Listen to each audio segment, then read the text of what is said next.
Kondisi Palestina mengkhawatirkan. DPR minta Indonesia terjunkan pasukan perdamaian.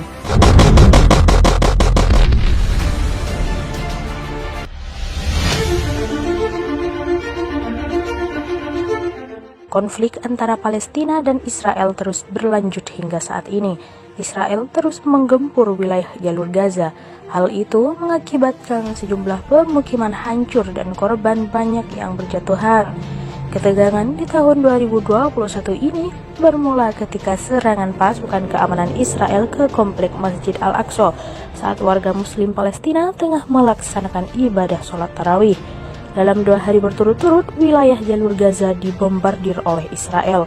Kondisi Palestina pun semakin genting setelah serangan udara tersebut, hingga sedikitnya 113 warga meninggal, termasuk di antaranya 31 anak-anak. Di sisi lain, dalam menanggapi perkembangan situasi ini, anggota Komisi 1 DPR RI Sukamta menyatakan keprihatinan yang mendalam atas jatuhnya korban dari rakyat sipil.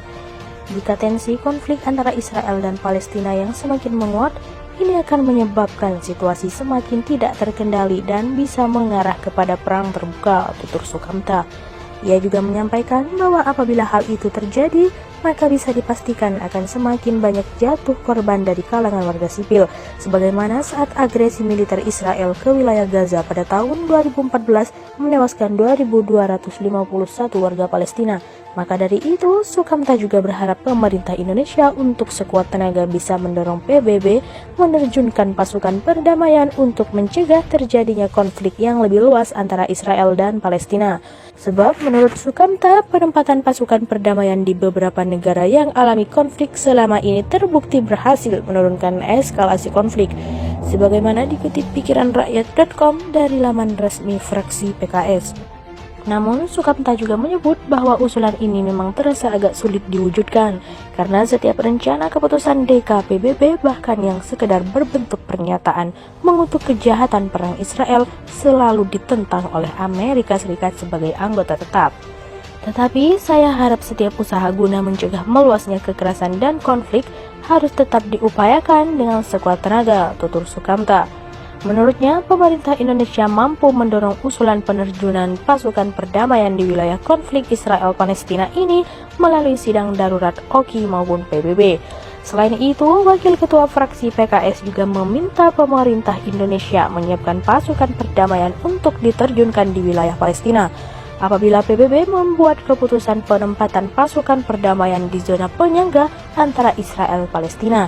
Ia juga menyebut komitmen Indonesia untuk mewujudkan perdamaian selama ini memang terbukti secara baik, yakni dengan terlibat dalam penerjunan pasukan perdamaian PBB. Saya kira jika ada penugasan ke wilayah Palestina, tentu akan disambut dengan antusias oleh TNI karena pemerintah Indonesia selama ini berkomitmen kuat untuk mendukung kemerdekaan Palestina dan solusi dua negara sebagai langkah perdamaian di sana, ujar Sukamta.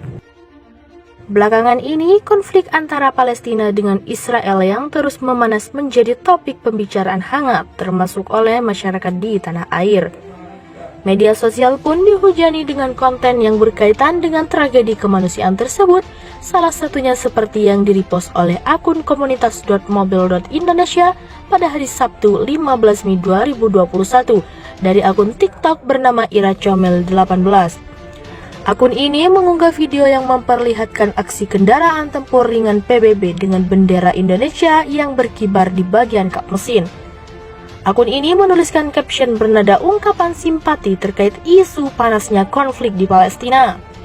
Mobil tempur Indonesia yang disebut lagi jaga perdamaian di Palestina. Save Palestina, kasih dukungan dan semangat buat saudara kita di Palestina, sahabat komunitas, tulis akun tersebut. Pada mobil Barakuda ini terlihat tulisan UNAMID. Perlu diketahui bahwa alih-alih patroli di jalur Gaza atau tepi barat menurut unmissions.org. Mobil ini juga merupakan bagian dari pasukan penjaga perdamaian yang berdinas di area Darfur, Sudan. Situs ini menyebutkan bahwa UNAMID telah menyelesaikan operasinya pada 31 Desember 2020. Sekilas mengenai Barakuda, kendaraan yang juga bisa ditemui dengan spesifikasi yang tak bisa disepelekan. Mobil berpenggara 4x4 ini dibuat Dulsan Invacor Korea Selatan. Armor dari mobil ini disebut tahan dengan ledakan granat serta peluru berkaliber 7,62 mm berkat lapisan baja setebal 8 mm. Mesin mobil ini berkapasitas 3,730 cc 4 silinder yang bisa menghasilkan tenaga hingga 218 daya kuda. Terkait video ini, sederet ungkapan simpati pun bermunculan seperti pada beberapa komentar berikut ini. "Gue bangga," tulis akun bernama F99. "Go go go, semangat para pejuang Indonesia dalam membantu Palestina. Kami yang di sini hanya bisa membantu lewat doa," sahut Kahan. "Ini di Sudan sebab teman saya yang di sana posting video ini di WA. Ini perjalanan mau ke daerah jelek jaringan lewat gurung," kata Nis91. "Iya betul kak," jawab pengunggah video ini.